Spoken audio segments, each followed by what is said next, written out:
porque el problema con el virus de la inmunodeficiencia humana es que te puede causar SIDA. Y una vez que tienes SIDA, pues el SIDA es mortal, ¿no? En el 100% de los casos, así como decíamos, por ejemplo, de rabia, que es mortal en el 100% de los casos, pues lo mismo con el virus de la inmunodeficiencia humana. Entonces, realmente, pues es un virus que va a tener muchísimo impacto, ¿no? Afortunadamente, pues obviamente ya no, el tener al virus, el tener al virus de la inmunodeficiencia humana ya no es una sentencia de muerte como lo era antes, ¿no?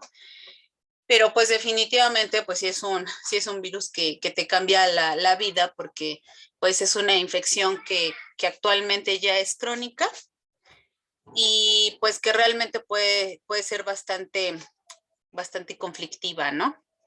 Entonces, bueno, ¿de qué vamos a hablar? Pues vamos a hablar básicamente pues de algunos aspectos relevantes del virus, no vamos a hablar así de todo, ¿no? Porque pues creo que nos llevaría mucho tiempo, pero bueno, vamos a hablar básicamente de lo que es en sí el SIDA, ¿no? De lo que es el virus, algunas características del virus, que ya también ya bien que mal revisamos en en otras clases del semestre, cuando hablábamos, por ejemplo, de su ciclo de multiplicación, pero pues obviamente sí, vamos a... Ahorita te lo presto. ¿Ya cenaste? Uh-huh. Entonces vamos a hablar del virus, vamos a hablar de la patogénesis, ¿no? Que pues estas dos cosas obviamente van muy ligadas una con otra. Vamos a hablar también un poquito de la epidemiología de este virus y pues bueno, al final pues los antivirales y la vacuna, ¿no? O bueno, sí, la posibilidad de una vacuna, porque en realidad todavía no tenemos una vacuna disponible para este virus. Uh-huh. Entonces, pues bueno, lo primero que hay que decir es que, pues obviamente el virus de inmunodeficiencia humana no es lo mismo que la enfermedad. Y como ya les decía, el hecho de tener el virus no significa que vamos a desarrollar la enfermedad, ¿no?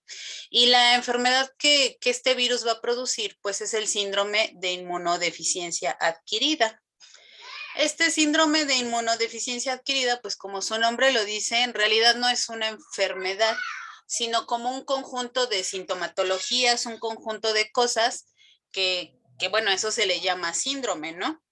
Y que en realidad puede tener características muy variadas. Lo que es común es que los individuos tienen una inmunodeficiencia generalizada y entonces, pues como tienen una inmunodeficiencia, lo que van a poder tener como dato clínico, digamos, o lo que se va a observar en este síndrome, pues es un montón de infecciones oportunistas, entre otras cosas que pues son derivadas justo de esta inmunodeficiencia.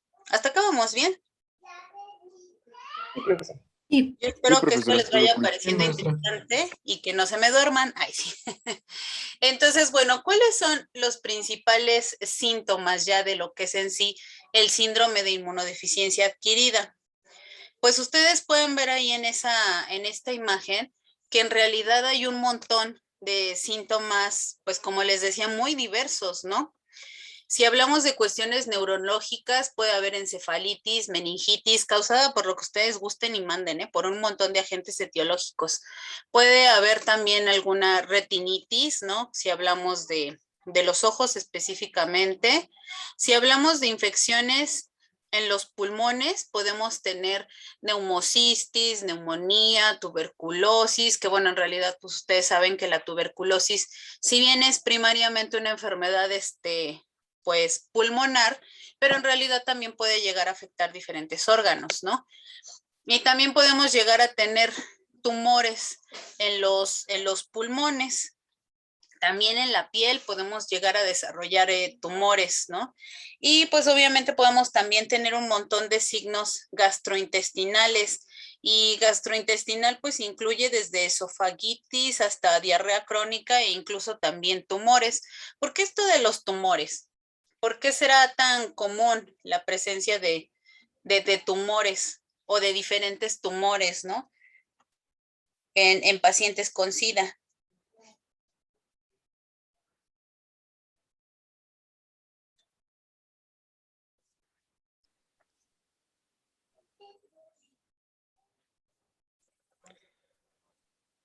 A ver, Ángel, ¿quieres comentar algo?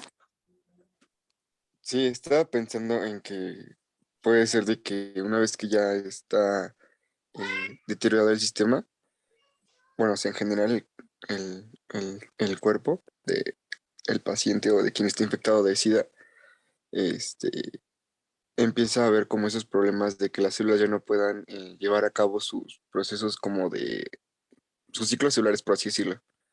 Sus tiempos de vida se alarguen de las células o sus tiempos de vida de células se empiecen a cortar, dependiendo de. Porque muchas veces me acuerdo que la parte del SIDA es cuando se empieza a afectar este, el sistema inmunológico, el cual empieza a atacar a sus propias células. Entonces, yo creo que ese es el problema, ¿no? Como empieza a cortar sus propios ciclos de vida de las células, esto llega a afectarlo y vuelve tumores.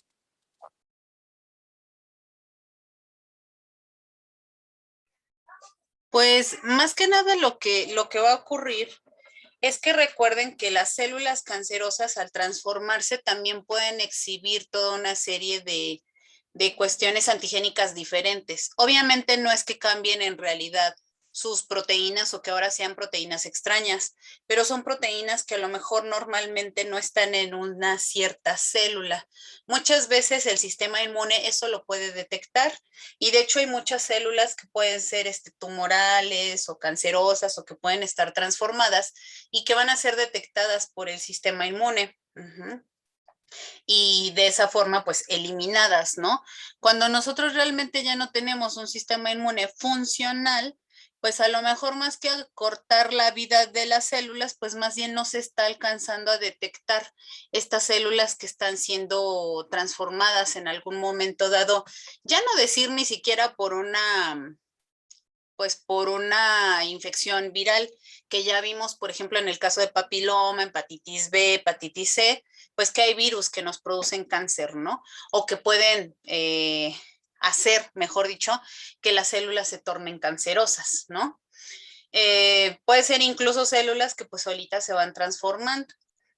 Entonces, pues eso también pudiera ser una cuestión, ¿no? Entonces pueden ver que en realidad no es una enfermedad, sino esto puede ser, llegar a ser un conjunto de enfermedades, ¿no?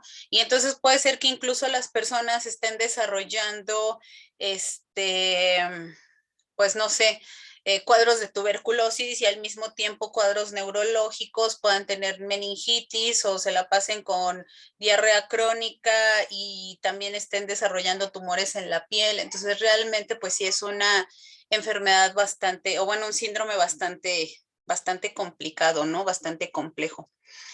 Entonces pues pueden ver que por eso además pues la cuestión es mortal, ¿no? O sea, una vez que desarrollas el síndrome de inmunodeficiencia adquirida, pues casi que cualquier cosa te puede matar.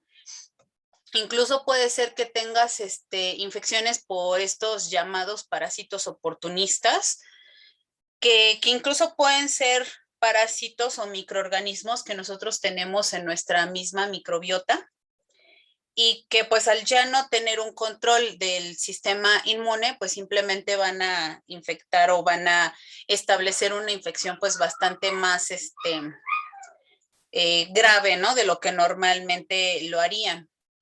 Por ejemplo, incluso parásitos como Candida albicans que están ahí pues en la boca normalmente, ¿no? Pueden llegar a producir pues una infección bastante fuerte, ¿no? Y pues bueno, ya ni decir de todos los demás agentes etiológicos que de repente pues cualquier persona se puede encontrar, pues obviamente al ya no tener un sistema inmune funcional, pues ya no van a estar, ya no vas a poder luchar contra todas esas infecciones. Aquí, pues bueno, nada más les pongo un ejemplo, unas imágenes de lo que es el sarcoma de Kaposi. No porque sea una característica del síndrome de inmunodeficiencia humana, pero sí es relativamente común estos tumores en la piel, ¿no? Vean estas lesiones y pues bueno, se los pongo porque pues es un buen momento para sacar a la luz otro virus, que es el herpes simplex, y digo el herpes humano tipo 8, que bueno, pues es el que nos causa esta enfermedad, ¿no? Entonces, pues estos herpes, como decimos, pues muchas veces los adquirimos a lo largo de nuestra vida y pues generalmente no nos dan problemas, pues están ahí persistentes, latentes y ya, ¿no? Pero obviamente en personas cuyo sistema inmune pues ahora está pues prácticamente agotado, pues es quienes van a tener ya un desarrollo de estos herpes, realmente van a ser capaces de infectar pues sin ningún control, y entonces es lo que nosotros vamos a observar, ¿no? Esta enfermedad. Y bueno, ¿cómo es que se va dando esto del síndrome de inmunodeficiencia adquirida? Esto, como yo les digo, ya no es algo nuevo, ¿no? Ya ustedes lo han visto en otras clases, nosotros lo hemos visto en otros momentos del curso, pero bueno, pues aquí la cuestión es que cuando nosotros tenemos la primo infección, o sea, cuando tenemos aquí el virus por por primera vez, pues va a ser como si tuviéramos una infección aguda. El virus va a empezar a multiplicarse de forma rápida aquí. Y va a empezar a aumentar la cantidad de virus que se produce. ¿Qué células infecta este virus? Ay, no recuerdo, pero no sé si, no estoy segura, pero creo que eran los linfocitos T, pero no estoy segura. Los linfocitos T, los CD4, ¿no? Entonces, pues obviamente estas son las células que van a ser atacadas pues en la primoinfección. Va a aumentar la cantidad de virus, pero entonces el sistema inmune pues empieza a reaccionar, ¿no? Y empieza a controlar la infección y pues la cantidad de virus va a bajar hasta cantidades que pueden ser muy, muy pequeñas. Y aunque bueno, en realidad en esta gráfica no se nota así una disminución tremenda, bueno, no se nota así a simple vista, pero si ustedes observan aquí más bien la escala, van a ver que vamos de 10, 10 a la 2, 10 a la 3, o sea, es una escala logarítmica. Entonces, bueno, aunque aquí en la imagen a lo mejor no se ve realmente una disminución muy grande, pero en realidad estamos disminuyendo de, por ejemplo, casi 10 a la 8 virus por mililitro de plasma a menos de 10 a la 5, ¿no? Entonces, ¿cuál es la disminución aquí? O sea, en términos de número de veces que ha disminuido la cantidad de virus. Ahí a simple vista, pues podríamos decir que es la mitad, ¿no? Como que pareciera que disminuye más o menos a la mitad. Pero si ya vemos la escala, en realidad, ¿cuál es la disminución, digamos, de la que estaríamos hablando? Profesora, ok. La de arriba, ¿qué marca? Es que no alcanzo a leer bien lo que dicen las gráficas. Ah, sí. La de arriba es la viremia. El número de copias por mililitro de plasma. Ah, ok, gracias.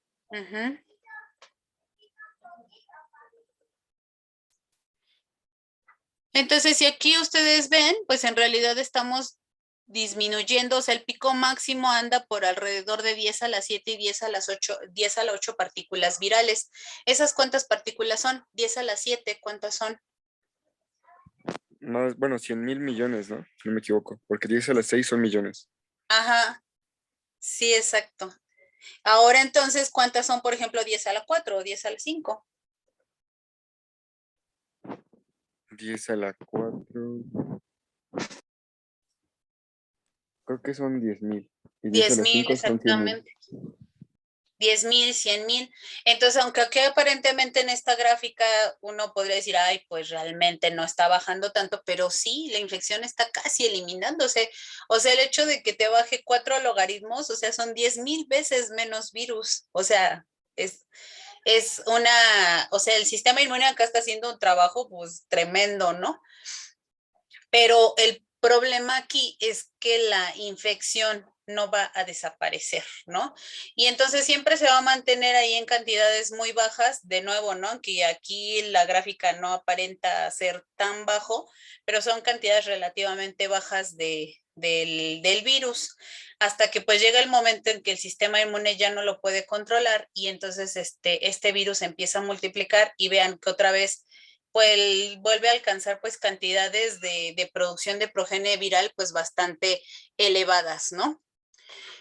Otra cuestión aquí que me gustó en esta imagen, cómo nos lo ponen, es que el riesgo de transmisión, obviamente, entre más cantidad de virus nosotros tengamos en circulación sanguínea, pues más va a ser el riesgo de transmitirlo, ¿no? Obviamente.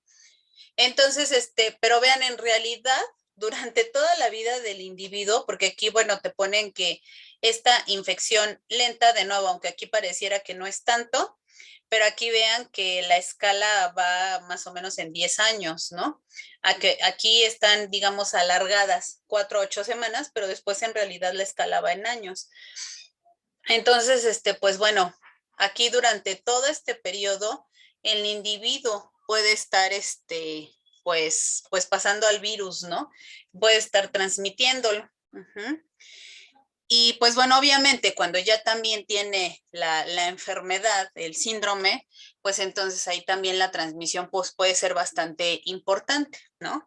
Aunque bueno, ya a lo mejor el individuo puede estar en un estado tan deteriorado que pues no esté en condiciones de transmitirlo, pero pues bueno, en teoría, pues si hay una buena cantidad de virus, podría ser transmisor, ¿no? De este. Si nosotros vemos la parte de abajo, bueno, es de esta gráfica, o esta gráfica de abajo, mejor dicho, está pues más o menos en la misma escala que estaba esta en cuanto a las X, ¿no? En cuanto al tiempo. Nos alargan las primeras semanas y después pues los años como que nos los ponen más cortitos. Pero en realidad pues aquí lo que estamos viendo es la otra parte de la historia. Acá estábamos viendo al virus, ¿no? Cómo va desarrollándose esa infección, la cantidad de virus. Y aquí lo que tenemos es más bien, pues, cómo está reaccionando nuestro organismo ante la infección.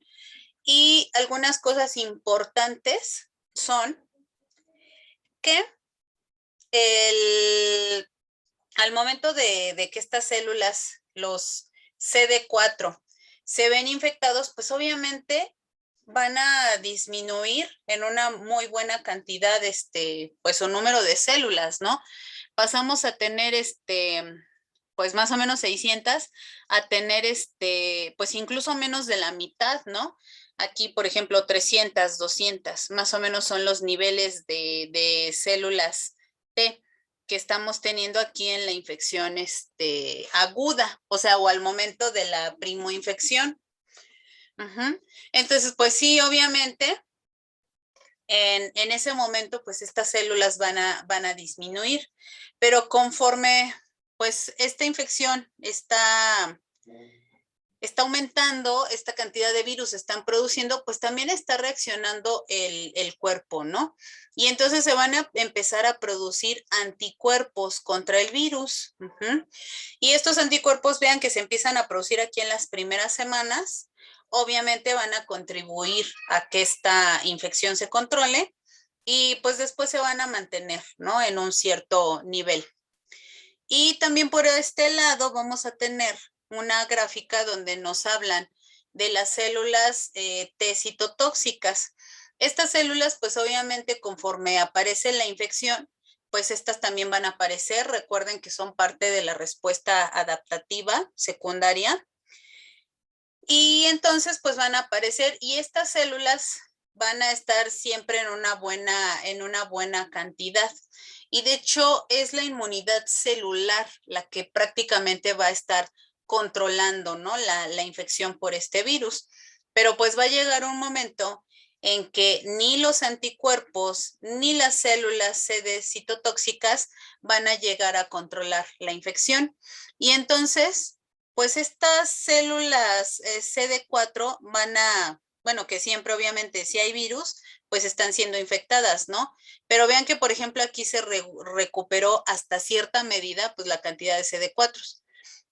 Pero una vez que el sistema inmune ya no está respondiendo adecuadamente ante la infección, pues lo que vamos a tener es cada vez una mayor cantidad de células CD4 infectadas, van a bajar su cantidad hasta que incluso pueden llegar a desaparecer, ¿no?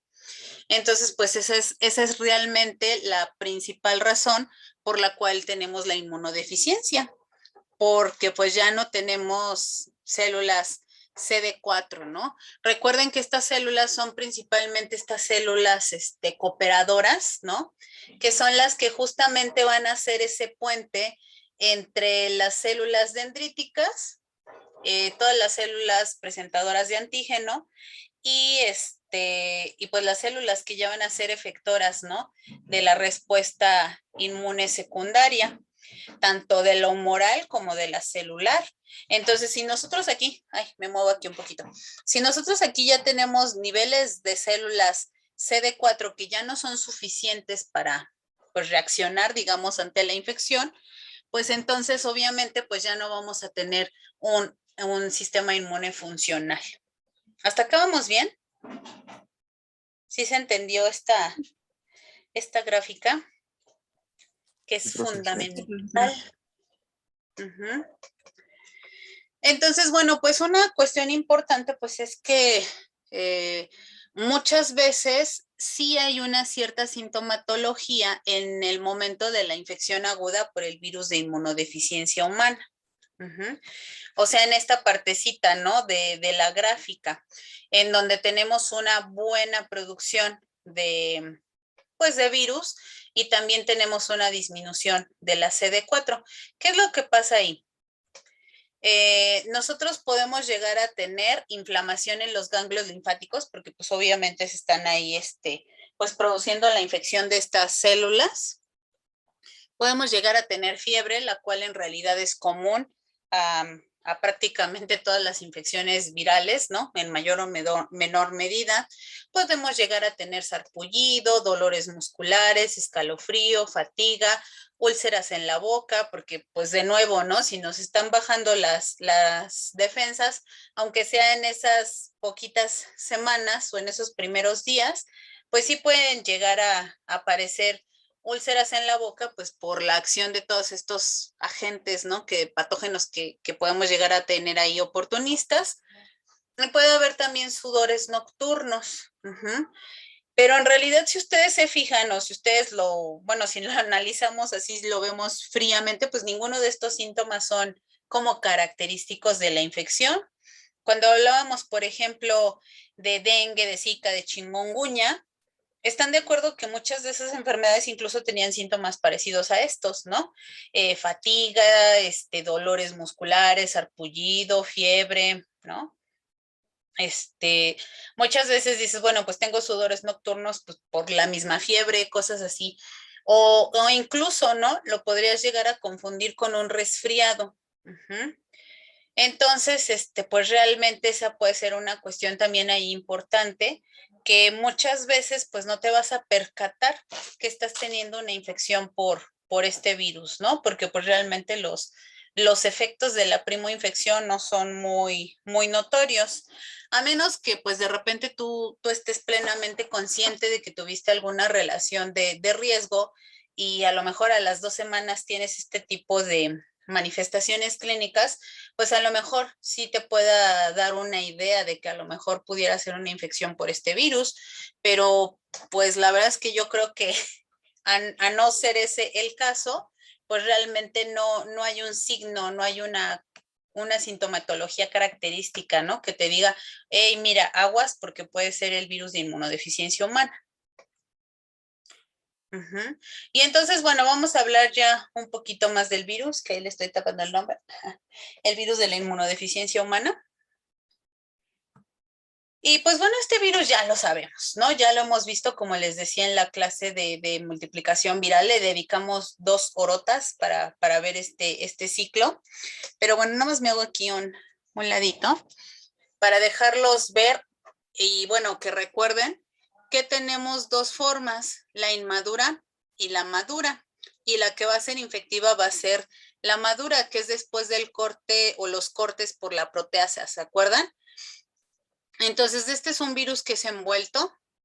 Es un virus que va a tener pues prácticamente dos glicoproteínas, aunque pues están pegadas, una digamos arriba y otra abajo, que son la glicoproteína 120 y la glicoproteína 41. Estas van a estar en la envoltura del virus. Inmediatamente abajo tenemos a la proteína de matriz, que en la partícula inmadura está pegada con la de la cápside, en la partícula madura pues ya está separada. Y entonces aquí vamos a tener la proteína de la cápside, que es esta verde, aquí formando una cápside que en realidad no es icosaédrica, no es la estructura que nosotros hemos visto como más característica, ¿no? Así muy poliédrica. Esta más bien como que tuviera una forma un poquito como de cono, no sé si lo alcancen a ver. Pero bueno, pues digamos que para fines de nuestra clasificación en icosaédrica helicoidal, pues obviamente pues se parece más a un icosaedro, ¿no? Más que a una hélice. Entonces pues lo vamos a dejar en que es una cápside icosaédrica. Dentro de esa cápside icosaédrica vamos a tener dos copias del genoma y el genoma es un RNA de cadena sencilla de polaridad positiva. Vamos a recordar o ver que también tiene aquí su integrasa, tiene su polimerasa y pues por ahí tiene un tRNA que principalmente es de lisina, que es de la célula, ¿no?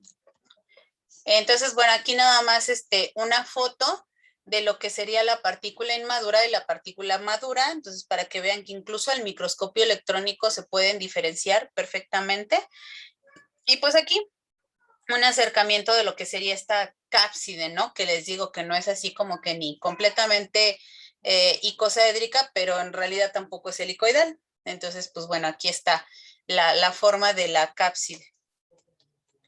Y pues bueno, esta es una foto, ¿no? De un microscopio electrónico y vamos a ver que en realidad es un virus como bastante esférico con su cápside ahí adentro y pues ya, ¿no? Si nosotros vemos su genoma, decíamos, ¿no? Que es un RNA de cadena pues sencilla, de polaridad positiva, pero aquí el punto es que este RNA no funciona como un RNA mensajero. Y más bien, este genoma o a partir de este genoma se generan varios RNAs mensajeros. ¿Se acuerdan cómo se generaban esos RNAs mensajeros, esos diferentes RNAs? Y si no mal recuerdo, se tenía que integrar, bueno, se tenía que retrotranscribir y se tiene que integrar al genoma, ¿no? Exactamente. Y luego de ahí, ya una vez que estaba integrado al genoma, ¿cómo se producen pues todos estos mensajeros?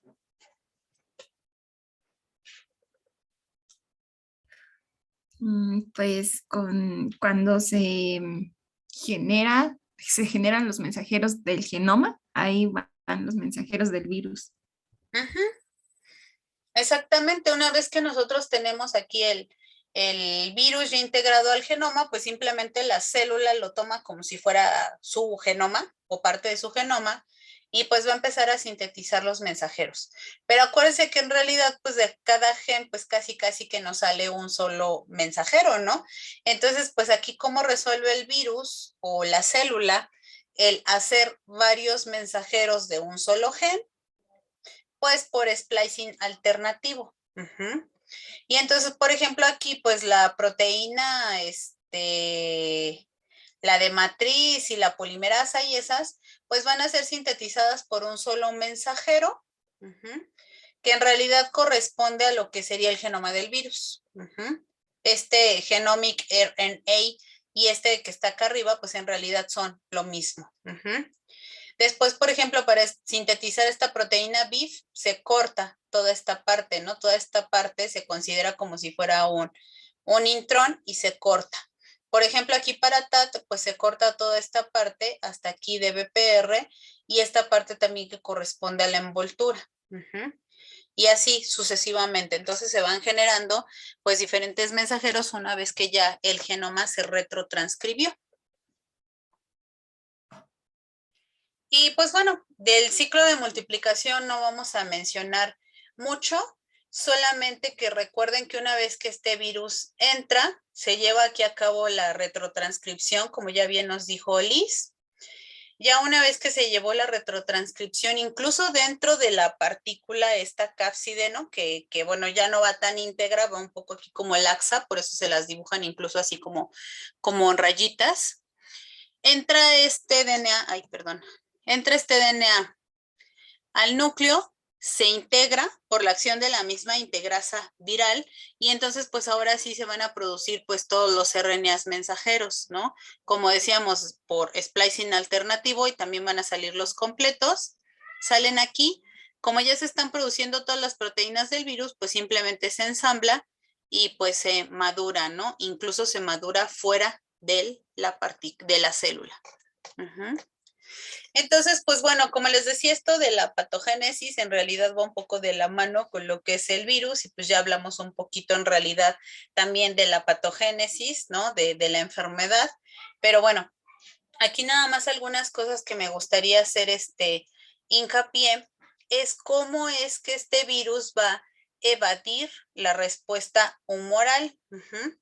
Ya les decía yo hace rato que la respuesta inmune celular es básicamente la que nos va a dar el control de esta enfermedad o nos va a evitar la progresión a SIDA o nos va a hacer que este virus no se esté multiplicando tanto. ¿Y por qué es la inmunidad celular la que principalmente actúa contra este virus, no?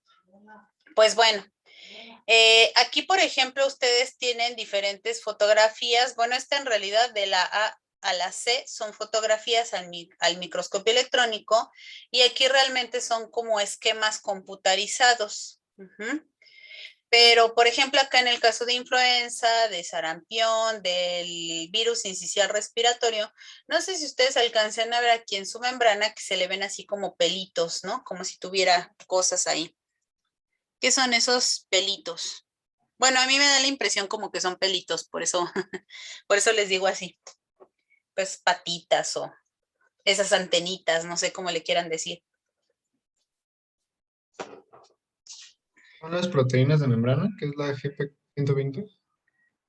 Exactamente, estas son las proteínas de membrana, pero recuerden que, bueno, en el caso de la influenza, pues sería la hemaglutinina, la neuraminidasa, todo esto, ¿no?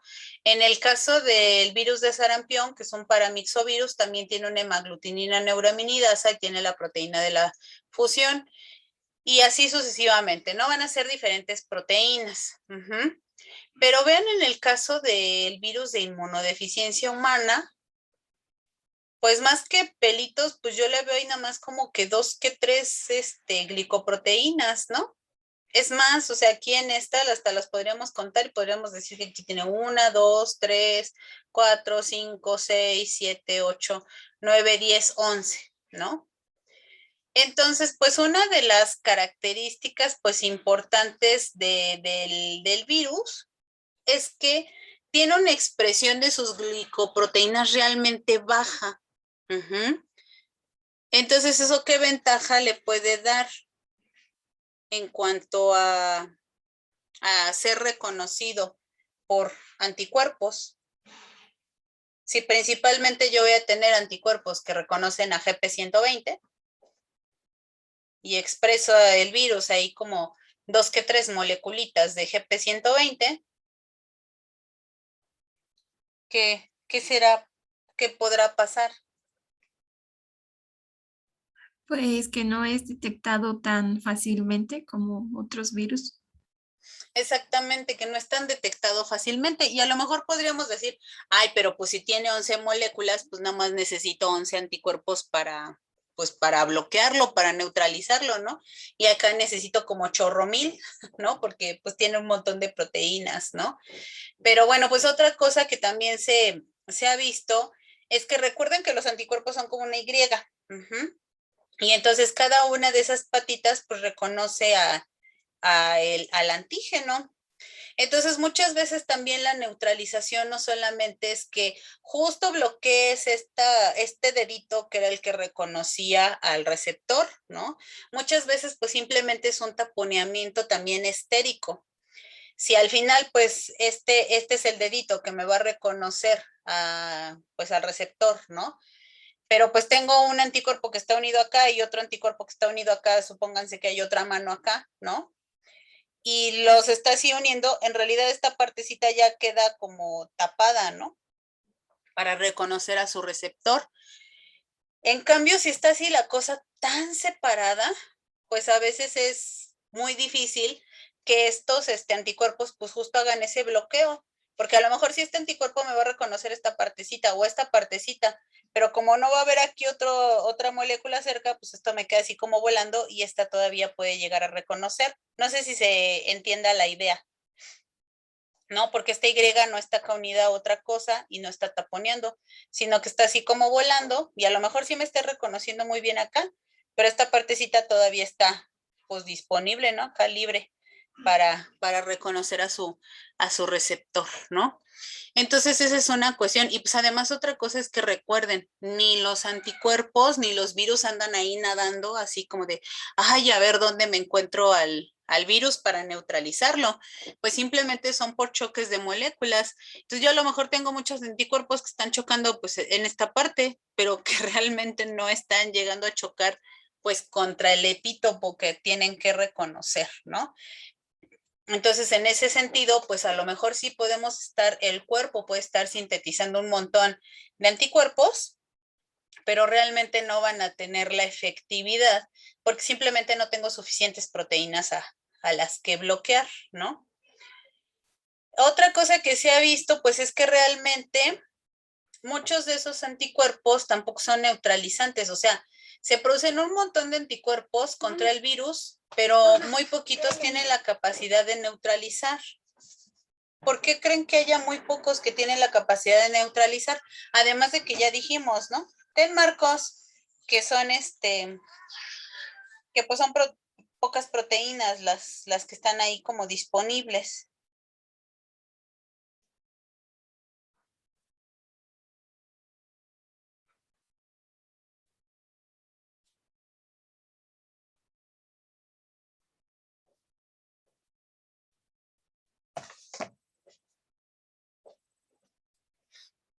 Si pensamos que estos virus mutan mucho, porque pues la retrotranscriptasa tiene la tasa de errores más elevada de todos los virus.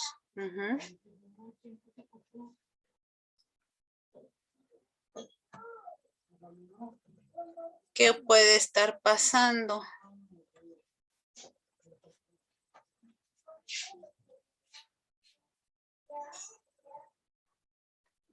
Si dejamos la que, profesora, perdón. Si recordamos que la retrotranscriptasa es una de las proteínas o bueno, una de las polimerasas que tiene mayor tasa de mutación, mayor error, ¿qué puede estar ahí pasando?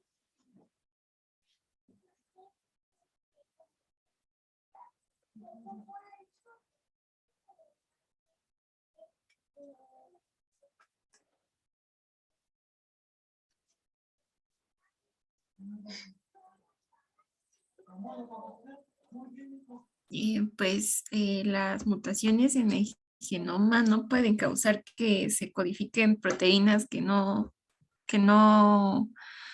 sean reconocidos. Exactamente, si tenemos también mucha probabilidad de error, muchas mutaciones, pues además de que teníamos pocas glicoproteínas ahí expresándose, pues ahora piensen que son, bueno, no exactamente, esta es diferente de la que está al lado en la misma partícula viral, pero si se están produciendo varias partículas virales, pues más bien lo que puede suceder es que una cierta partícula viral pues sea muy diferente de la otra y así, entonces vamos a tener también mucha variación. Entonces de por sí pues los anticuerpos no tenían muchas moléculas a las cuales atacar y luego además si esas moléculas son variadas entre sí, no, pues a lo mejor este anticuerpo reconocía este epítopo que en el virus vecino pues ya varió y entonces ya no va a poder realmente pues neutralizar, ¿no? Entonces, pues, si vemos la proporción de anticuerpos neutralizantes con otros virus, por ejemplo, diferentes cepas del virus de influenza, pues vemos que la proporción con respecto a los anticuerpos totales que se produce, pues es muy elevada, ¿no? Mientras que vemos que en el caso del virus de inmunodeficiencia humana, realmente casi ningún anticuerpo es neutralizante, ¿no?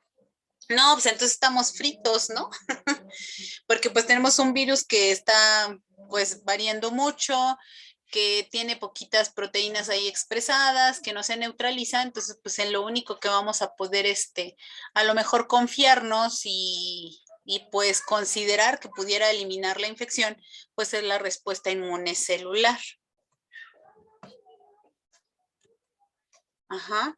Bueno, esto lo encontré en este artículo. Uh-huh. Ahí está la referencia. Uh-huh.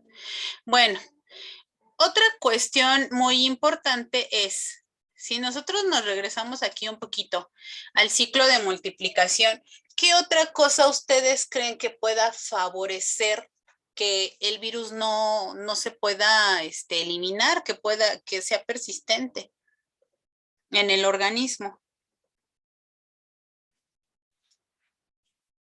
O sea, ya vimos que escapa la respuesta inmune celular con facilidad. Entonces, eso obviamente evita que el sistema inmune lo elimine del todo. Pero, ¿qué otra cosa también puede favorecer que el virus sea persistente?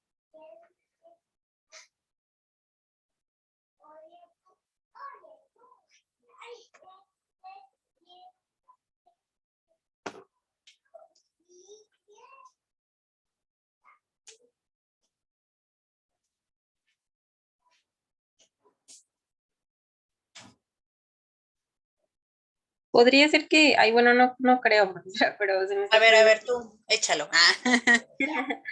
que a lo mejor su ciclo de replicación sea más rápido que otros virus y eso genere como mayor infección en las células, no sé, me imagino. Su ciclo de replicación de multiplicación es rápido. Efectivamente, su ciclo de replicación es rápido.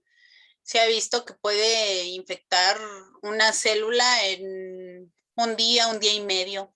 En 8 horas puede estar produciendo ya progenie viral. Sí, fíjate que sí es rápido. Uh-huh. Oiga, profesora, y nada más un paréntesis, nada más antes de que siga la clase. Bueno, no sé si leyó, apenas salió un artículo en la semana de una mujer embarazada en Argentina que pudo curarse de VIH. No sé si lo leyó. Es muy reciente. Creo que es la tercera mujer en el mundo que solo con su respuesta inmune se pudo curar de VIH. No lo he revisado. Ahí sí me lo pasan, estaría bien, porque Sí, es una cuestión ahí importante. Uh-huh.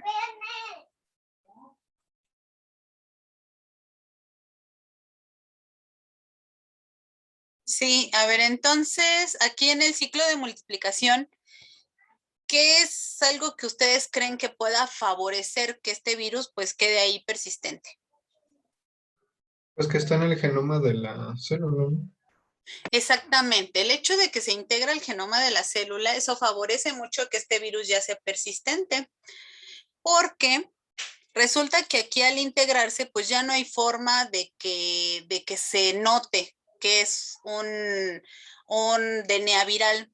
Aunque obviamente aquí nosotros en este esquema lo vemos de diferente color, pero pues el DNA no tiene color, ¿no? Eso es para fines nada más como didácticos de esta imagen. Pero pues realmente el DNA no se puede distinguir una vez que ya está dentro de la célula, pues si era viral o si era celular, ¿no? Obviamente, pues a lo mejor lo pueden secuenciar y así lo podrían distinguir, lo podríamos distinguir en el laboratorio, digamos, pero también, por ejemplo, ya mecanismos celulares, no hay mecanismos celulares que distingan esto, ¿no? Y nosotros podríamos decir, bueno, pues no que la célula, por ejemplo, es capaz de censar si hay daño en el DNA, si hay mutaciones. Bueno, ¿cómo lo hacen? ¿Cómo lo hacen estas proteínas que detectan mutaciones en el genoma o daño en el genoma?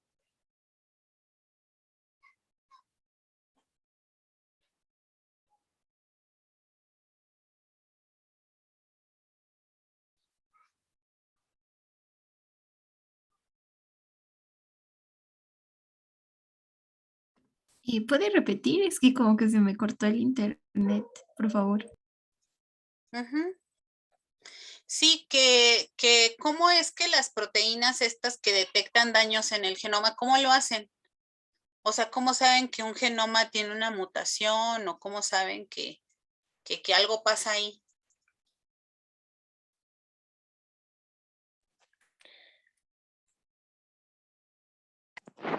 Tiene que ver con el sistema SOS, ¿no? Se supone que...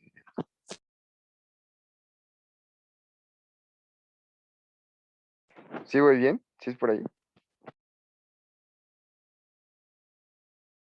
Es que ya no te oí, dijiste que tenía que ver con el sistema ¿qué? Y ya no oí nada. No sé si los demás escucharon o solo fui yo. Con el sistema SOS, pero...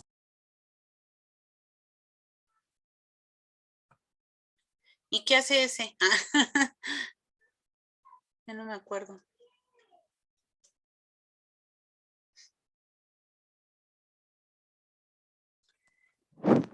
Pues en el caso de que ya bueno, o sea, según yo es como por etapas, ¿no? Dependiendo del grado de que tenga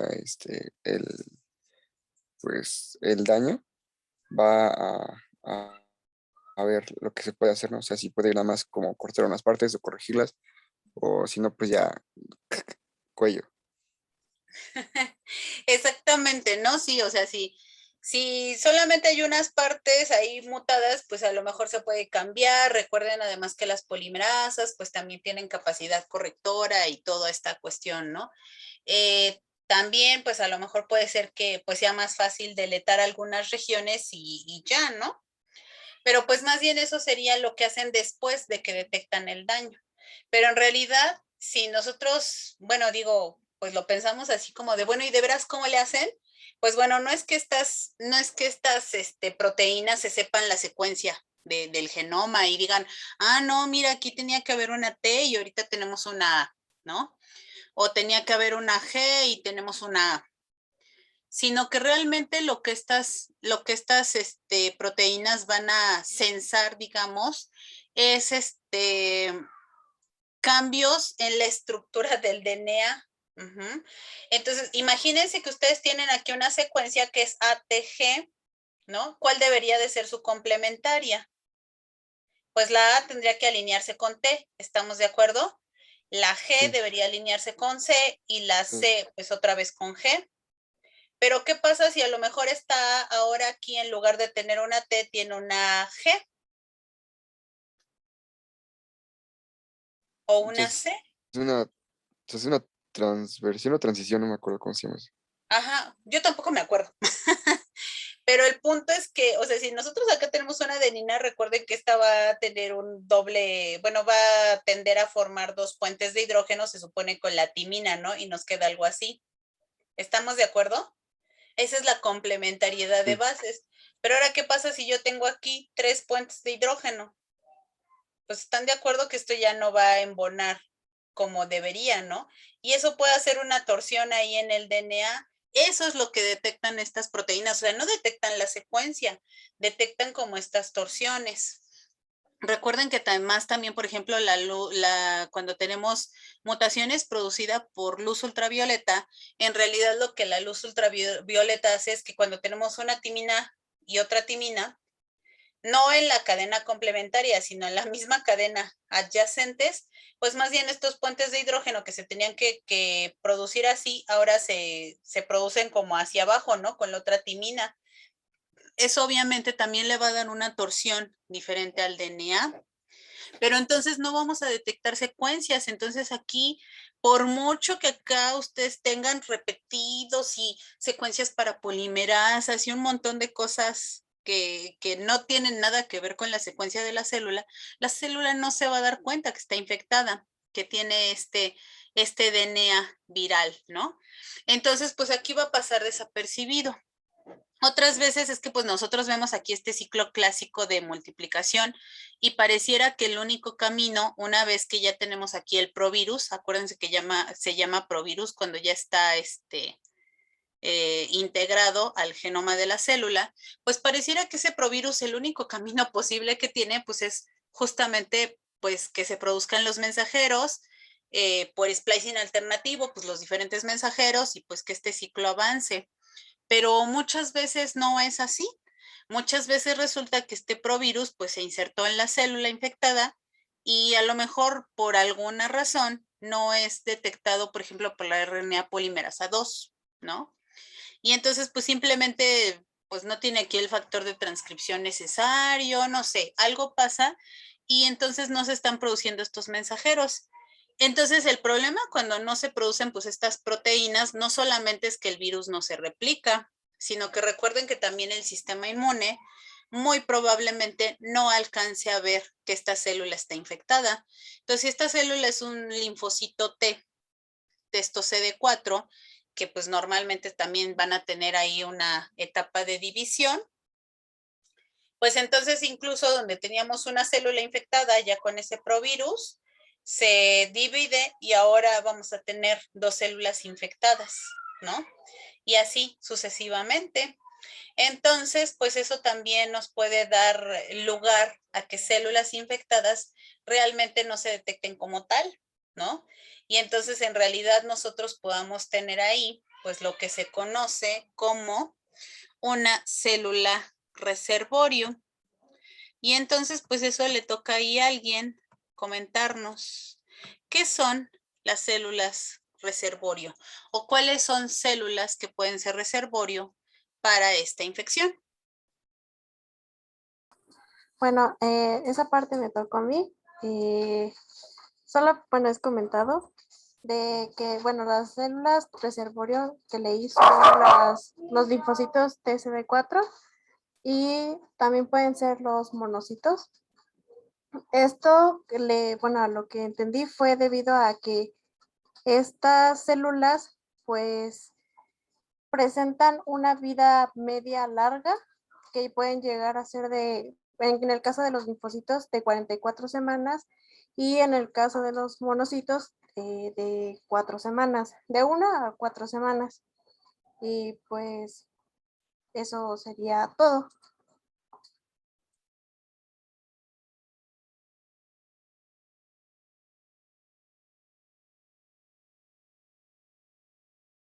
Ay, no vi que mi micrófono estaba apagado. Sí, efectivamente, ¿no? Si bien los linfocitos T son los que principalmente se van a infectar, pues también se pueden infectar otras células que tienen a los receptores estos CD4, que pueden ser algunos de tipo monocito macrófago, células dendríticas, ¿no? Entonces estas células pues pueden llegar también a infectarse con el virus. El problema es que estas células pues tienen justamente, como decía su compañera Samantha, pues una vida media más larga. Entonces, si tienen una vida media más larga, pues tienen más tiempo para pues estar produciendo al virus.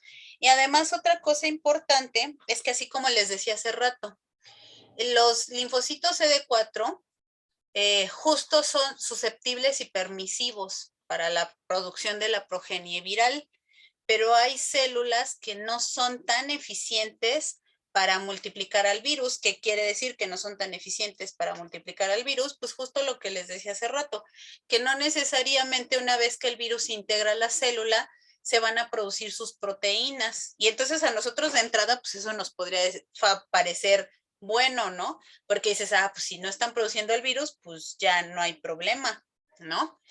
El problema, incluso los linfocitos CD4 que no están activados tampoco son tan eficientes para producir el virus, pero pues recuerden que además los linfocitos CD4 que no están activados, pues sí se multiplican, ¿no? O sea, el hecho de que no estén activados no quiere decir que no se multipliquen, que no se repliquen. Entonces, pues el problema es justo esto, que como les decía, pues ya en lugar de tener una célula infectada, ahora tenemos dos, y si después esa célula se activa y empieza a producir una progenie viral, pues es ahí donde vamos a tener pues la infección, pues constante, persistente, ¿no? Con alguna celulita por ahí que llegara todavía a tener el provirus, pues es en una célula que en algún momento dado, pues puede llegar a producir progenie viral. Y entonces ya estamos viendo que por un lado el virus estaba escapando a la respuesta humoral por la variación, porque tenía poquitas glicoproteínas 120, porque además varían y los anticuerpos no alcanzan a neutralizar. Pues ahora imagínense que la respuesta celular, aunque sí es muy buena, muy efectiva contra este virus, pero obviamente no puede hacer nada con estas células que son reservorio, con estas células que no están expresando las proteínas del virus y a las que no puede detectar como infectadas. ¿Sí estamos de acuerdo? ¿Sí vamos bien? Sí estamos entendiendo por qué este virus realmente no se puede eliminar tan fácilmente y por qué justamente tenemos estos casos de o sea, que incluso son noticias, ¿no? De pacientes que así sin nada, pues se llegan a curar de la enfermedad, ¿no? Y por cierto, ¿qué quiere decir eso de que se cura?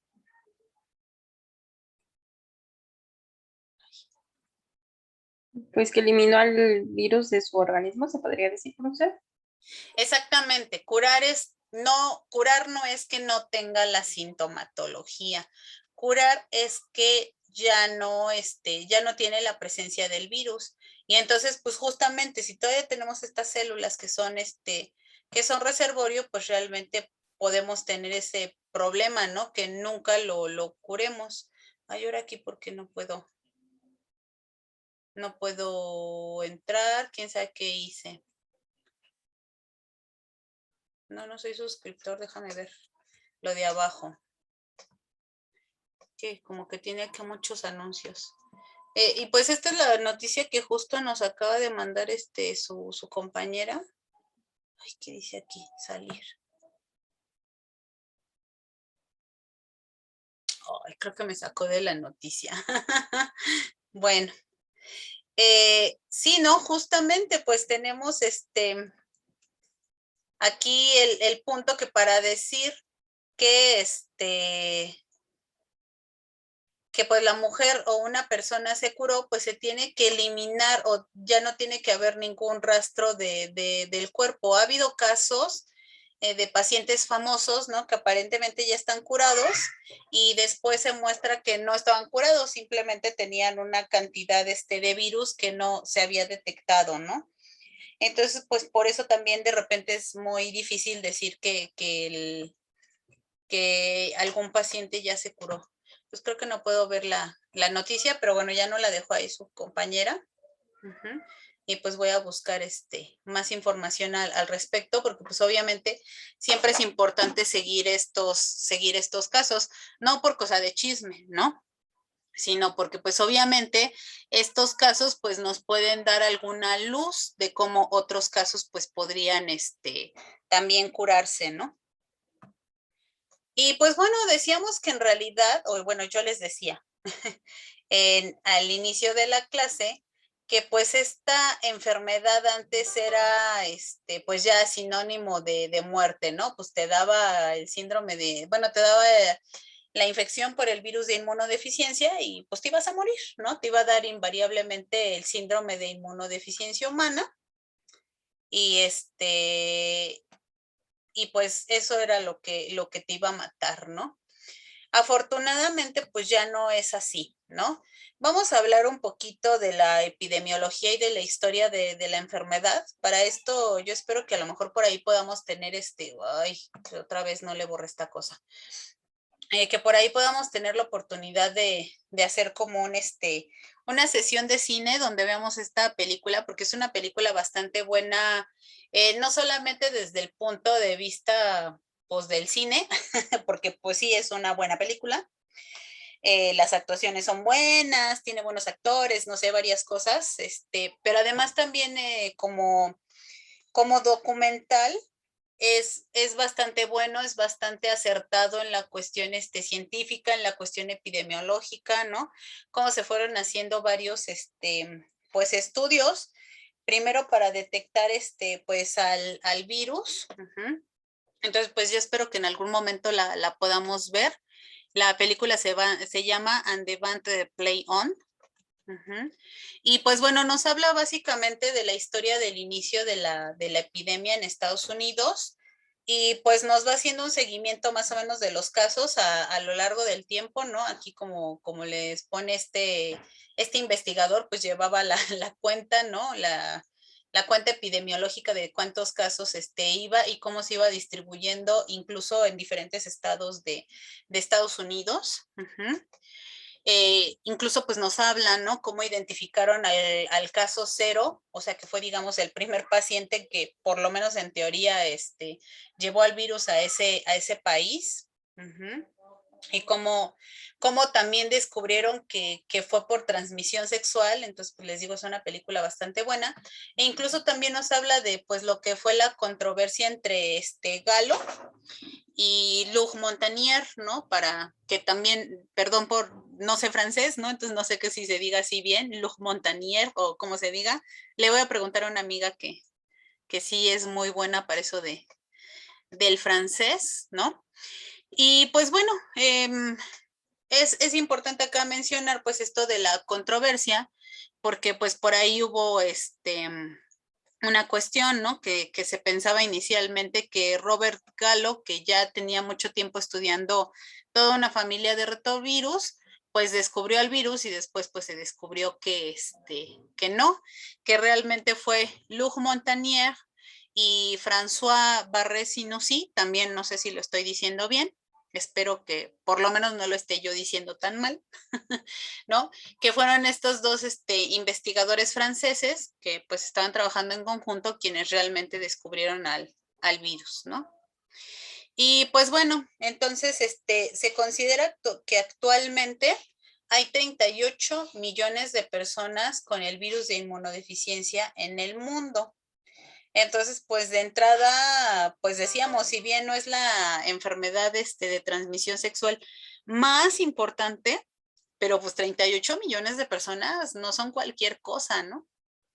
Entonces, pues obviamente son números muy grandes porque pues si también las personas tienen la infección pues durante toda su vida y de forma crónica, pues obviamente este número va a ir creciendo, creciendo, creciendo, ¿no? Aun cuando el número de casos por año no sean muchísimos más que el año anterior, ¿sí me explico? Pero pues siempre va a ir en aumento, ¿no? Y pues más bien la idea, pues a lo mejor más que disminuir este número global, pues es ya no aumentarlo, ¿no? Por lo menos.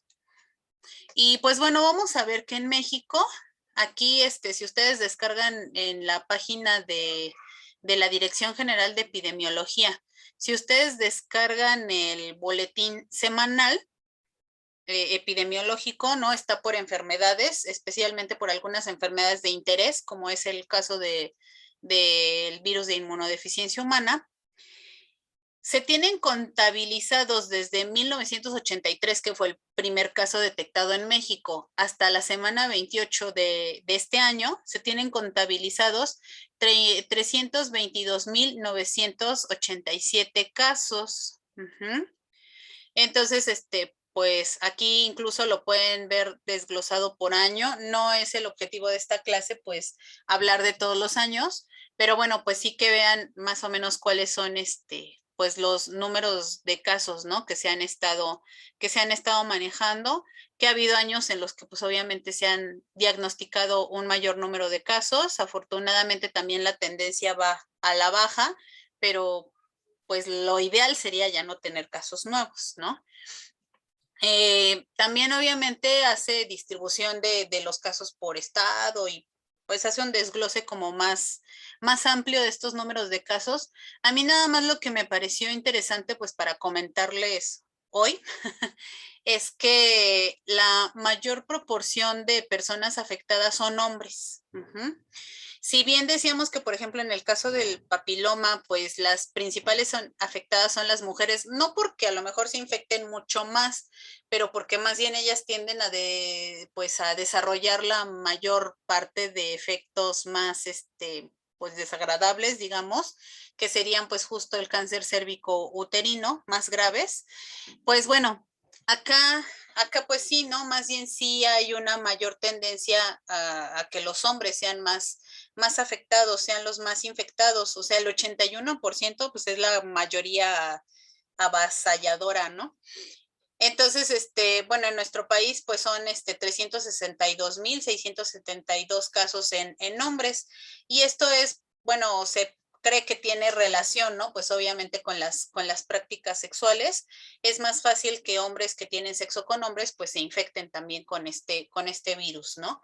Pero eso no quiere decir que sea exclusivo de hombres, ¿no?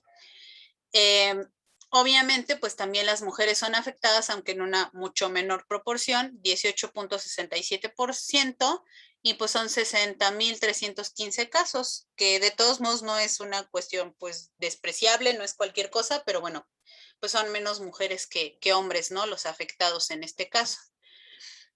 Y pues bueno, otra cosa que yo me encontré que me pareció muy interesante, que no creo que explique del todo esta situación que veíamos acá atrás, ¿no? Obviamente no lo va a explicar, pero sí puede ser un factor que contribuye. Me encontré por ahí una revisión, creo que acá está la referencia, déjenme ver. Sí. ¿Cuáles son las diferencias que el género o que el sexo va a causar en la inmunidad y especialmente en la inmunidad contra infecciones virales? Y bueno, tienen esta imagen que me pareció como bastante explicativa, bastante buena.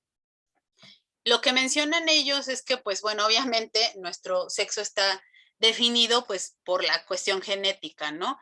Las mujeres tienen 2 cromosomas X, los hombres un cromosoma X, uno Y, y pues bueno, eso obviamente va a darnos diferencias importantes pues en nuestro aparato reproductor.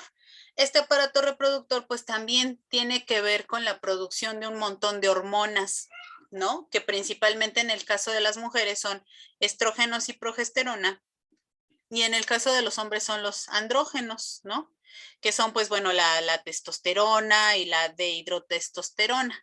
Y se cree que estas, o bueno, lo que se ha visto, no es que se crea nada más porque pues yo lo pienso, sino más bien este artículo pues justo hace una revisión, ¿no?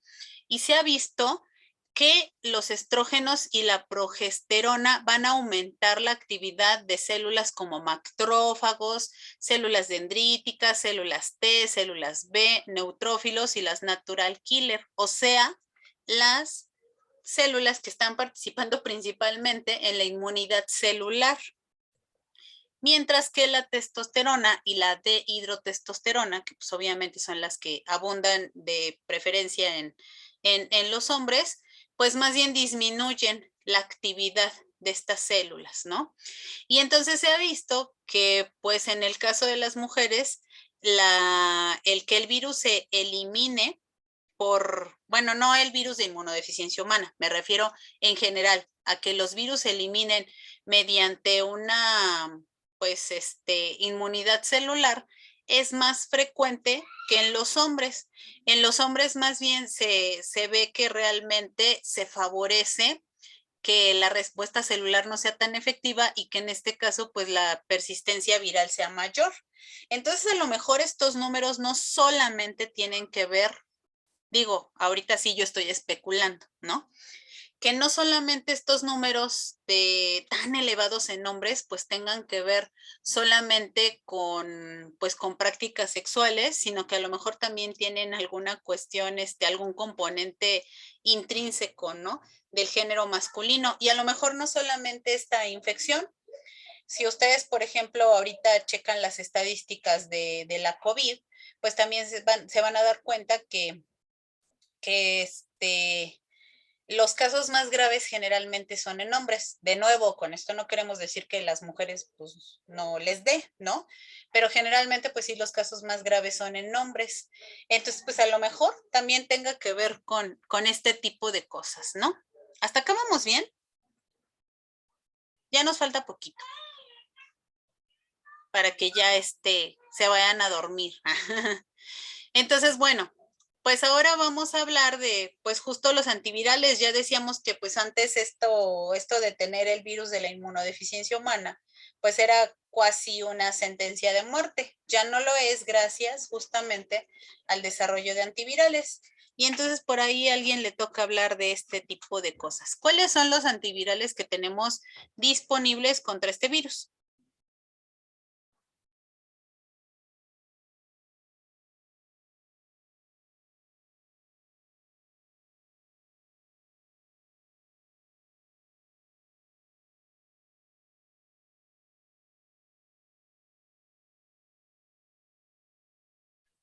No, no le tocó a nadie.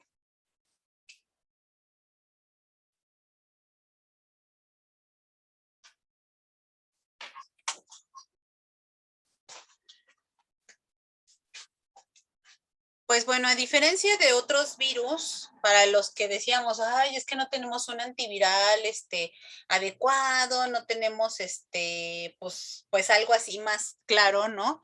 Una terapia realmente eficiente, pues fíjense que para el caso del virus de la inmunodeficiencia sí hay varios antivirales.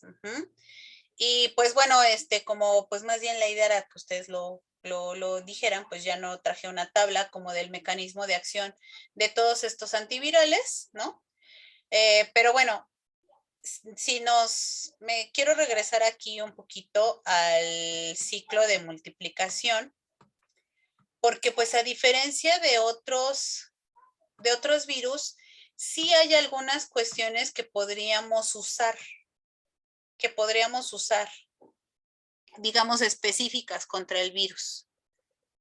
No sé, a ver ahí si de repente ustedes encuentran algún punto en el que creen que podría haber algún blanco contra antivirales.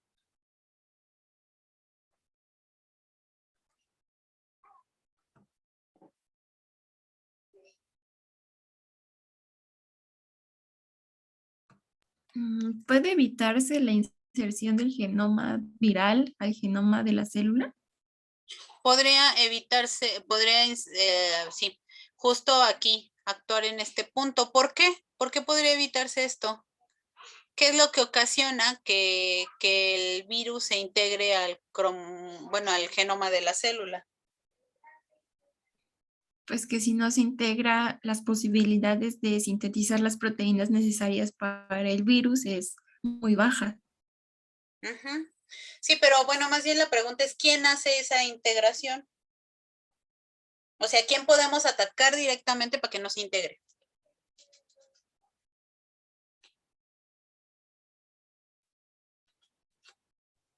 Pues no sé si ahí interfiere una ligasa, pero pues también estaríamos afectando a la célula, ¿no? Porque en otros procesos normales en la célula me imagino que también pues necesitamos ligasas, entonces yo no creo que la ligasa sea un blanco para actuar. Sí, pero efectivamente hay ligasas celulares que pueden hacer estas cosas, pero el virus lleva su propia integrasa. Entonces aquí sí hay una enzima que en realidad es específica del virus, que ya hemos comentado, ¿no? También el hecho de que sea específica del virus no quiere decir que pues no comparte epítopos, que no comparta algunas características con algunas proteínas celulares, ¿no? Pero definitivamente pues esta es una enzima viral que podríamos bloquear. Entonces podemos bloquear específicamente la integrasa. Y hay antivirales contra la integrasa. ¿Qué otra cosa podría bloquearse ahí en ese esquema? La retrotranscriptasa. La retrotranscriptasa, exactamente, Lisa. Aquí también la retrotranscriptasa es viral y además pues recuerden que sí, en la célula sí no hay otra enzima que sea capaz de, pues, de hacer DNA a partir de RNA, ¿no? Y además aquí en el citoplasma, que también esa es otra cosa, ¿no? Entonces también hay inhibidores de la retrotranscriptasa. Entonces ya llevamos dos blancos que si ustedes así como que piensan en otros ciclos de multiplicación no existen. O sea, en otros ciclos de multiplicación, claro, puedes tener como blanco a la RNA polipenasa dependiente de RNA, ¿no? Esa podría también ser un blanco, pero pues no integrasas, ¿no?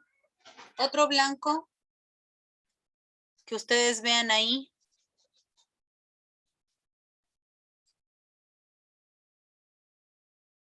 Importantísimo, que decíamos que si no ocurre ese paso, el virus no es infectivo.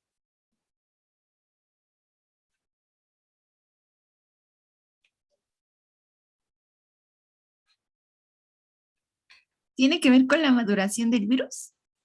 Exactamente, tiene que ver con la maduración del virus.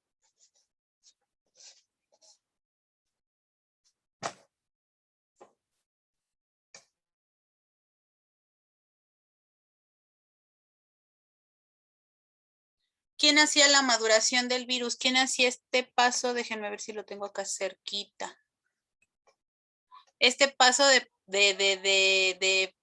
tener estas células todas, digo estas células, estas proteínas todas unidas a que ahora estén separadas, estén organizadas, pues la proteína de matriz cerca de la membrana, la proteína de la cápside más bien más cerca de aquí del genoma, este genoma asociado en lugar de que estén aquí la proteasa, la integrasa, la retrotranscriptasa, en lugar de que estén ahí juntas, pues que estén aquí despegadas. ¿Quién hace ese paso?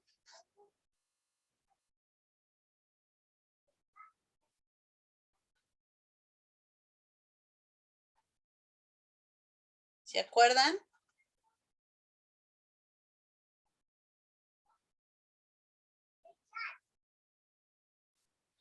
Sí, acuérdense que dijimos que en este curso no se nos va a olvidar lo que ya vimos antes. Entonces hay que estar como repasando lo de los ciclos de multiplicación de vez en cuando. Y entonces aquí la proteasa, recuerden que esta proteasa que justamente está acá, ¿no? Unida a la integrasa, a la, a la retrotranscriptasa, pues esta va a ser la que nos va a cortar todas estas estructuras, incluso también a la GP120 de la GP41. Y entonces lo que nos va a dar la maduración del virus. Entonces, si no tenemos la maduración del virus, pues este virus así como está acá, no sirve para infectar. Y además decíamos que este es un paso que sucede generalmente aquí afuera de la célula. O sea, además, farmodinámicamente, pues tenemos la ventaja de que podría ser un medicamento que no tenga que entrar a la célula, ¿no? Que también de repente a veces eso puede ser un problema, ¿no? Entonces, la proteasa ha sido un blanco, de hecho fue el primer blanco, efectivo, el primer fármaco que se hizo contra o que se obtuvo contra este virus, pues fue el AZT. Que pues es justamente un inhibidor de la proteasa. Entonces esa también, pues es un buen blanco. Otro blanco que se ha ocupado es aquí en la entrada del virus. Hay un péptido que se llama fusión, que además es una cosa muy interesante porque ustedes recuerdan que pues estas proteínas de fusión generalmente pues es así un tallito, una bolita, siempre les hago así alusión como a mi mano, se extiende esta bolita y se liberan los péptidos de fusión y entonces como se inserta la célula, ¿no? Entonces, pues esto obviamente el que se abra, se cierra y se mueva, pues tiene que ver con interacciones muchas veces entre esta misma proteína, ¿no? Estas yemitas de los dedos, pues al estar interactuando aquí con la palma de la mano, pues está cerrado. Cuando se pierde esa interacción se abren. Entonces, esta fusión lo que hace es bloquear esos cambios conformacionales y es justamente, hagan de cuenta, como si aquí una yemita de mi dedo la cortaran y la pegaran aquí, entonces esto ya no se puede volver a cerrar o en su defecto ya no se puede abrir, ¿no? Entonces es lo que hacen ellos, o sea, lo que hicieron estos científicos que lo diseñaron, justo elegir una parte de la misma proteína para que ahora se pegue donde normalmente se pegaría la proteína y se evitan esos cambios conformacionales, ¿no? Entonces la verdad es que es un mecanismo de acción aquí bastante interesante y que pues nos evita, ¿no? La fusión del virus a la célula. Eso obviamente también tiene la ventaja de que es una acción aquí, fuera de la célula, ¿no? Cuando apenas el virus está interaccionando con su receptor y bloquea aquí a nivel de la fusión de las membranas, ¿no? Entonces, pues esa también es una parte importante. Un dato interesante que nos daban sus compañeros del semestre pasado, porque pues también les dejé por ahí que investigaran esta parte, nos decían que, por ejemplo, fusión costaba la cajita de medicamentos, costaba alrededor de 50,000 pesos, pesos mexicanos, ¿no? Pero además era una cajita que te servía, no sé, como para, creo que eran 21 pastillas, si no mal recuerdo, ¿no? Entonces, pues lo que decíamos es que pues este tratamiento, pues imagínense, comprar un medicamento de 50,000 pesos cada mes, ¿no? O cada 21 días, pues bueno, yo creo que no hay sueldo que te alcance, ¿no? Para eso. Bueno, sí, si ganas más de 100,000 pesos, pues a lo mejor sí te alcanza. Pero pues para personas así normales como nosotros, pues no. Bueno, digo como yo. Bueno, hasta acá vamos bien. Espero que esto sí le haya tocado a alguien o sí lo traiga preparado a alguien. Esta parte de lo que es la terapia HART.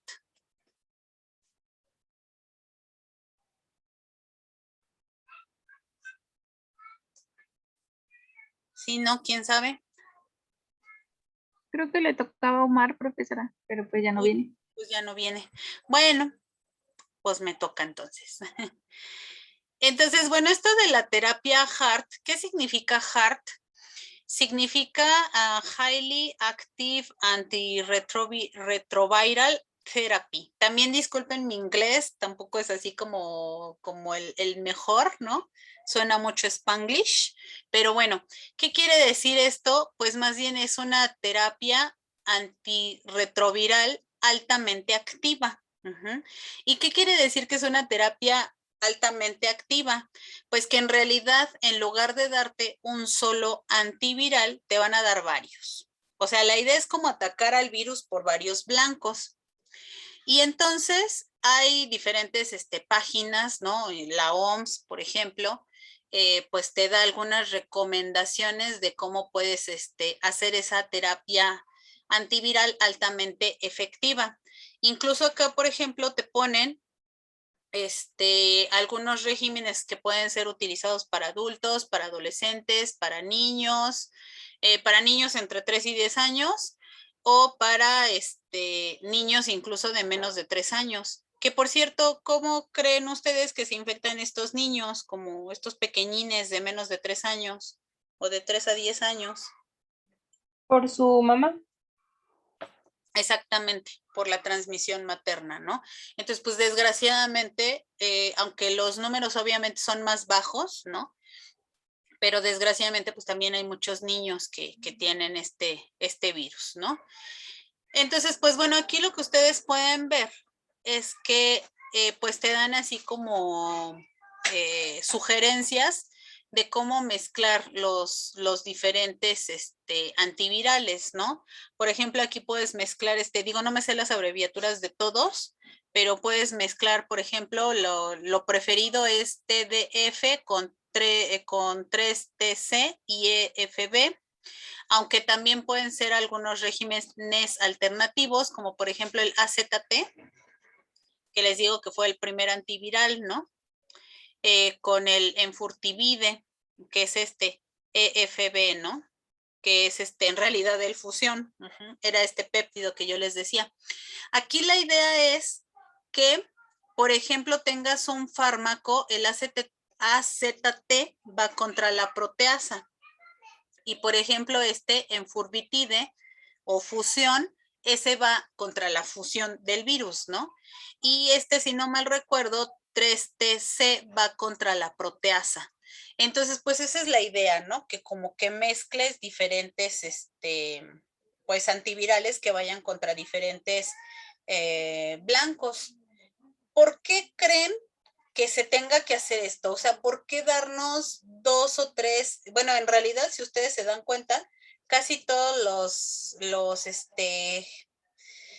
todas las sugerencias de tratamiento tienen tres antivirales al mismo tiempo. ¿Por qué creen que sea bueno mezclar todos esos antivirales? ¿Qué ventajas tendrá mezclar esos antivirales?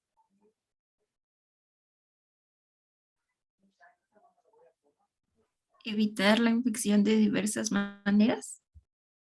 Evitar la infección de diversas maneras. Pero a lo mejor más que evitar la infección, ¿cuál es uno de los problemas que ya vimos en esta clase con este virus? Que puede ser fuente de que el virus esté ahí persistiendo. A lo mejor por las mutaciones que comentamos hace rato, maestra. que Exactamente. pues combinándolos se asegura que pues que vaya contra todo, ¿no? Exactamente, Alan. El punto es que si este virus muta, pues rápidamente se pueden generar variantes resistentes, ¿no? Al final recuerden que, por ejemplo, el AZT, ¿no? Si nos va a inhibir a la proteasa, pues obviamente, de nuevo, no es que el medicamento pues agarre y así te bloquee toda la proteasa. A lo mejor se va a pegar al sitio activo de la proteasa o a lo mejor se va a pegar a un sitio en donde pues ya impide que la proteasa sea activa, ¿no? Aunque no necesariamente se pegue en el sitio activo. Pero ¿qué pasa si esta proteasa muta? Si a lo mejor su sitio activo es aquí como esta, digamos, esta pincita que estoy haciendo con mi mano. Aquí se pega el ACTT. Pero ¿qué pasa si ahora una proteasa pues tiene una pinza más ancha? Pues ya no se va a pegar el ACTT, ¿no? O sea, por las mutaciones o por a veces incluso una sola mutación, pues puede hacer que ya este antiviral ya no sea efectivo. Entonces, obviamente, al estar, recuerden que además todas las mutaciones son al azar, o sea, no es que el virus diga, ay, me están echando AZT, pues ahora voy a mutar mi proteasa para que ya no sea eficiente. Todas las mutaciones son al azar, pero obviamente como tú tienes la presión de selección del antiviral, pues todos los que sean sensibles a AZT, pues no va a funcionar su proteasa, no van a madurar y por lo tanto no van a poder infectar a otras células. Pero ¿qué pasa con este? ¿Qué pasa con este virus único que salió por ahí de una célula que ahora ya no es sensible a la proteasa? Este virus sí va a poder infectar a las otras células y lo más probable es que les transfiera esta mutación a su progenie. Y entonces ya, o sea, de un solo virus que escapó, ahora vamos a generar toda una progenie, ¿no? Que ya no va a ser sensible a este antiviral que nosotros estamos colocando. Eso pasa pues si tú tienes un antiviral, pero ahora si tienes dos antivirales colocados al mismo tiempo, ¿qué es lo que tiene que hacer el virus para escapar de esos dos antivirales?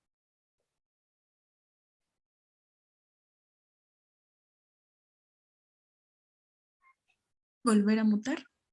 Volver a mutar, pero más que volver a mutar, están de acuerdo que un mismo virus, una partícula viral, tiene que tener las dos mutaciones al mismo tiempo. ¿Sí están de acuerdo con eso? Porque si de todos modos, o sea, si este virus es sensible, digo, resistente al AZT, pero es sensible al fusión, pues de todos modos, pues va a poder ingresar a la célula, ¿no? Y va a poder desarrollar progenie. Entonces tendría que ser, pues prácticamente tendría que mutar prácticamente en las dos regiones casi al mismo tiempo, ¿no? Y entonces eso en realidad es súper difícil que ocurra. Ahora, pues con tres, pues obviamente las probabilidades son menores, mucho menores, ¿no? Entonces es por eso que se utilizan estos regímenes para más bien tratar de evitar que se genere esa resistencia. ¿Sí? ¿Sí me explico? Sí, profesora. Sí. Entonces, pues se ha visto que efectivamente, pues esta terapia ha resultado bastante efectiva, ¿no? Pues hay varios artículos que hablan de eso, ¿no? En donde realmente ven que esta terapia ha sido efectiva por ejemplo, aquí lo hicieron en Nigeria, ¿no? No vamos a pasar todos los datos de esos artículos, pero nada más como para que tengan una idea de que sí se ha estado estudiando, pues justo la efectividad de esta terapia, ¿no? Y pues bueno, otra cosa que se tiene que hacer en esta terapia, pues es siempre ir monitoreando también la carga viral. Entonces, además de que te dan la terapia, tienes que ir monitoreando la carga viral, porque ¿qué es lo que, recuerden esa grafiquita, ¿no? Que teníamos ahí el virus produciéndose en cantidades bajas, bajas, bajas, bajas. Obviamente la idea es que si tú das una terapia antiviral, las cantidades sean todavía más bajas. Si a lo mejor tú normalmente por el sistema inmune ya te estaba controlando la infección y ya nada más estabas produciendo entre 10,000 y 100,000 virus por mililitro, pues ahora la idea es que con la terapia antiviral pues produzcas 10, por decir algo, ¿no? Por ponerle un número. Entonces, pues es importantísimo ir checando la carga viral de forma periódica en estos pacientes, porque en el momento en que la carga viral empiece a aumentar, ¿qué significa?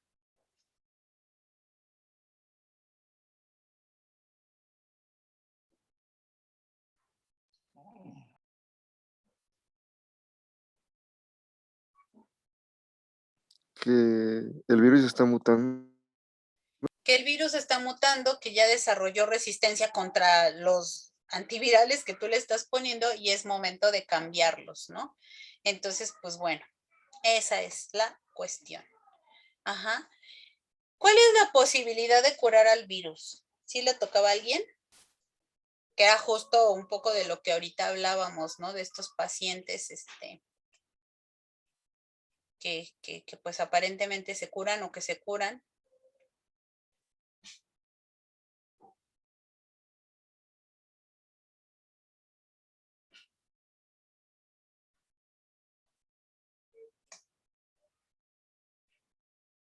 ¿No?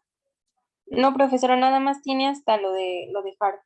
Hasta ahí asignó los temas de este tema. Ah, sí, sí, cierto. Entonces, más bien aquí a ustedes se los quité. Es que les digo que a ustedes, les bajé el número de preguntas. Pero bueno, entonces la pregunta sería, pues, si es posible curar el virus. Pues en realidad ya lo estuvimos contestando un poco, ¿no? Que sí es posible, pero es realmente sumamente difícil, ¿no? La terapia antiviral obviamente ha ayudado mucho a reducir la carga antiviral, pero de nuevo, esta terapia va a funcionar solamente con las células, ¿no? Que están produciendo virus. O sea, todos estos antivirales pues están funcionando contra los virus que se están produciendo, contra la integrasa, contra la polimerasa, con la fusión, etcétera, ¿no? Pero si ustedes se dan cuenta, pues no hay un antiviral. Y ya dijimos, en realidad no hay un fármaco también que sea capaz de detectar, pues mira, esta es una secuencia viral, hay que destruirla, ¿no? Entonces, no hay fármacos que hagan eso. Entonces, es muy difícil realmente eliminar todas las células reservorio, ¿no?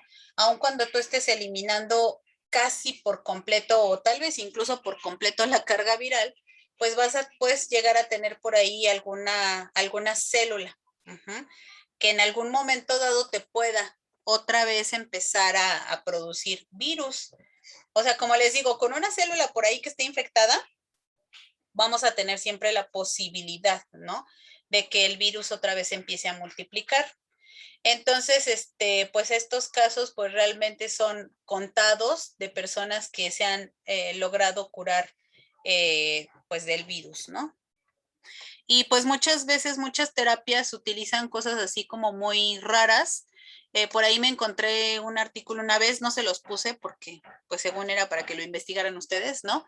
Pero muchos artículos, bueno, muchas terapias lo que hacen es estar dando antivirales, pues para tratar de eliminar al virus que se está produciendo, pero también de alguna forma de repente ponerles alguna terapia, algunas hormonas, algunas sustancias a estas personas para que justo estas células que puedan estar como reservorios se activen.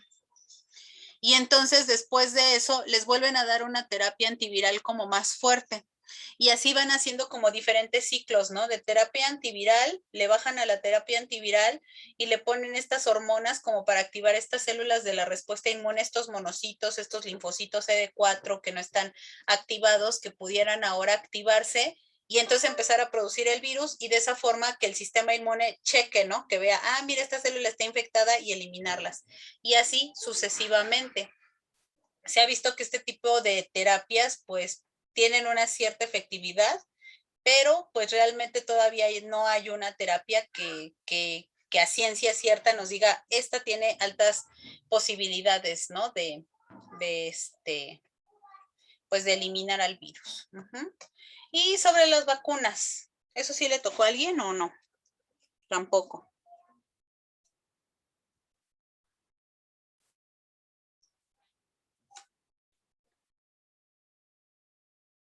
No, a nadie, profesor. No, tampoco. Bueno, pues entonces aquí el punto es, ¿por qué ha sido tan difícil desarrollar una vacuna contra este virus?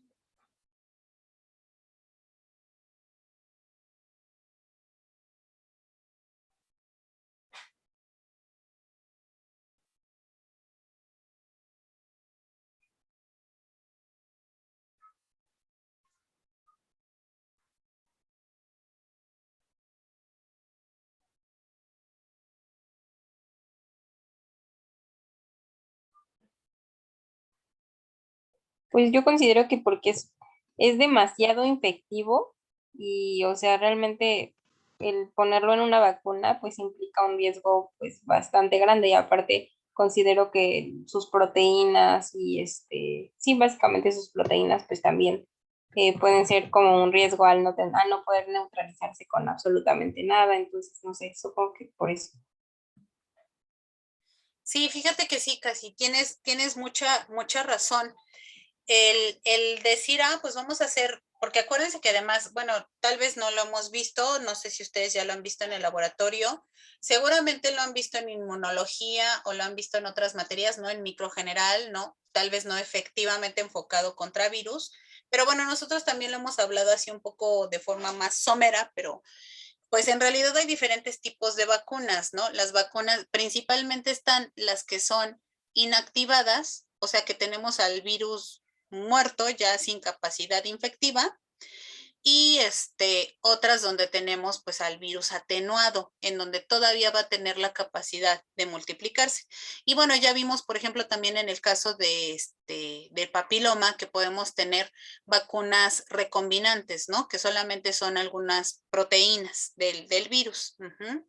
En el caso del virus de la inmunodeficiencia humana, pues una primer dificultad, pues es que justo si queremos vacunas atenuadas, pues en realidad no tenemos la seguridad de que esas vacunas atenuadas realmente puedan ser benéficas.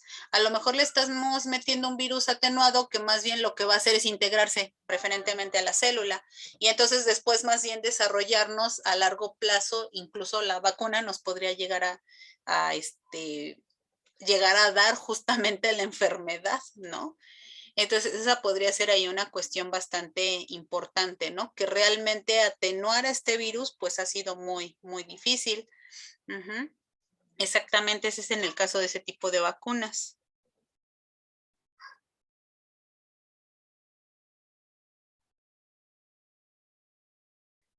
Pero, por ejemplo, también se han visto otras vacunas que realmente no han podido ser efectivas y eso obviamente también tiene que ver con la variabilidad del virus. Al final, como decíamos hace rato, muchas vacunas, pues lo que buscan, bueno, obviamente casi todas las vacunas buscan favorecer tanto la respuesta inmunohumoral como la celular, ¿no?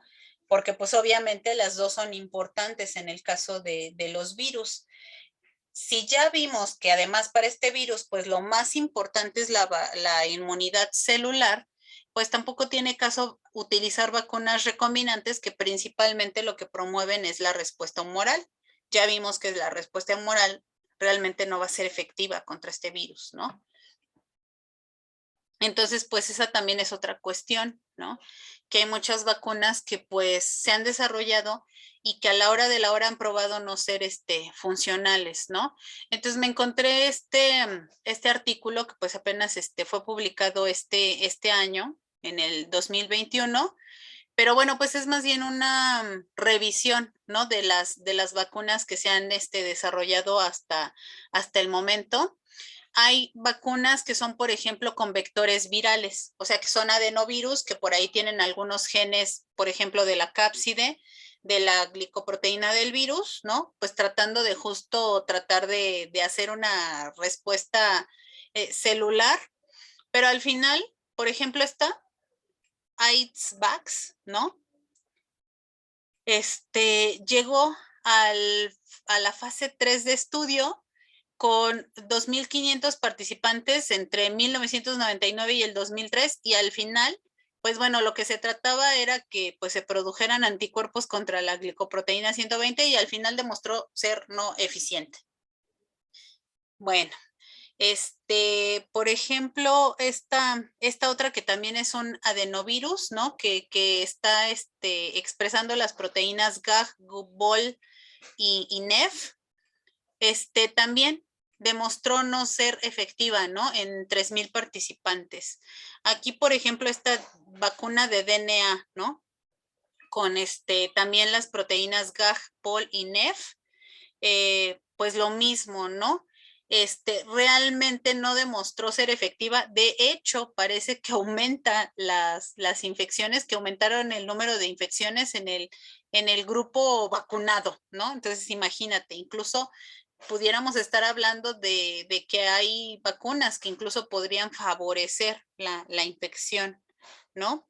Hay otras por ahí que están ahí como que todavía, pues las están estudiando, pero pues realmente no están teniéndose resultados pues adecuados, ¿no? Ay.